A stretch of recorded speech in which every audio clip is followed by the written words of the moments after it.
Disclaimer.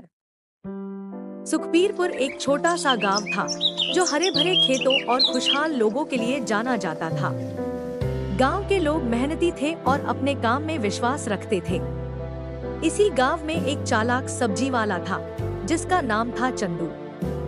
Chandu का ठेला हमेशा ताजी सब्जियों से भरा रहता था और उसकी दुकान पर आने वाले ग्राहक उसकी ताजगी और स्वाद की प्रशंसा करते थे। चंदू की पहचान उसके ठेले पर लटकी ताजी सब्जियों से थी। वह हमेशा मुस्कुराता हुआ मिलता और ग्राहकों का स्वागत करता। सुप्रभात भाई, आज की ताजी सब्जियां ले लो।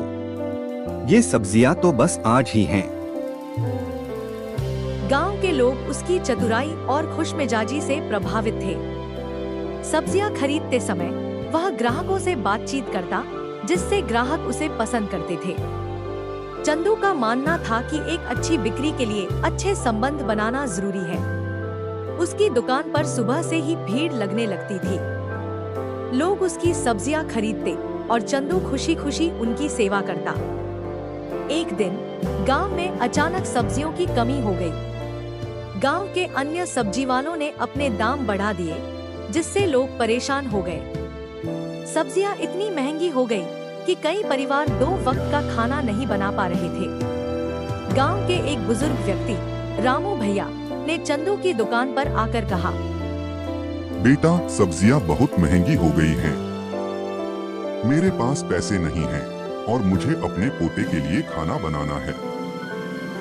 चंदू ने देखा कि रामू भैया बहुत चिंतित हैं। उसने सोचा, अगर मैं उनकी मदद करूंगा तो वे मुझे कभी नहीं भूलेंगे। चिंता मत करो रामू भैया, मैं तुम्हें ताजी सब्जियां सस्ती दाम में दूंगा। तुम सच में बहुत अच्छे हो चंदू। तुम्हारी वजह से मैं अपने पोते को खाना खिला सकूंगा। गांव में इसी तरह की कई कहानियां थी। चंदू ने ठान लिया कि वह अपने गांव के लोगों की मदद करेगा। चंदू ने घर जाकर सोचा, अगर मैं इस समस्या का हल निकालूं तो लोग मुझसे और जुड़ेंगे। क्यों न मैं एक अच्छा ऑफर शुरू करूं।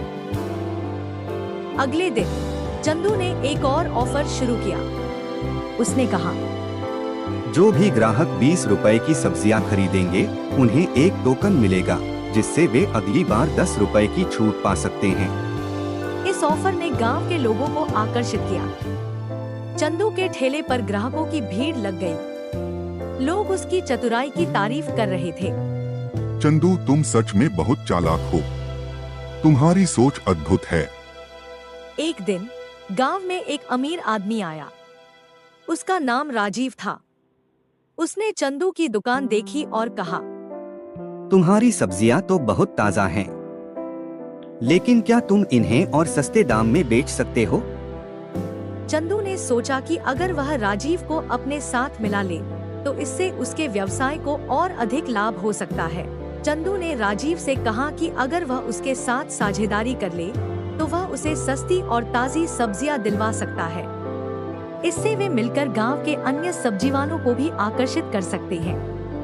राजीव ने चंदू की बात मानी और दोनों ने मिलकर एक नई योजना बनाई। राजीव ने अपने पैसे लगाकर एक बड़ा बाग तैयार किया, जहां सब्जियां उगाई जाने लगी। कुछ समय बाद बाग में बहुत सारी सब्जियां उगाई। चंदू ने योजना के अनुसार ये ताजी सब्जियां गांव वालों को बहुत ही सस्ते दाम में बेचनी शुरू की। इससे गांव के लोग बहुत खुश हो गए, क्योंकि अब उन्हें अच्छी सब्जियां आसानी से और सस्ते में मिलने लगी थी। राजीव और चंदू की इस साझेदारी से गांव के लोगों का विश्वास भी दोनों पर बढ़ गया और उनके व्यवसाय को भी खूब लाभ हुआ। धीरे धीरे उनकी यह पहल पूरे गांव में एक मिसाल बन गई और लोग उनकी तारीफ करने लगे।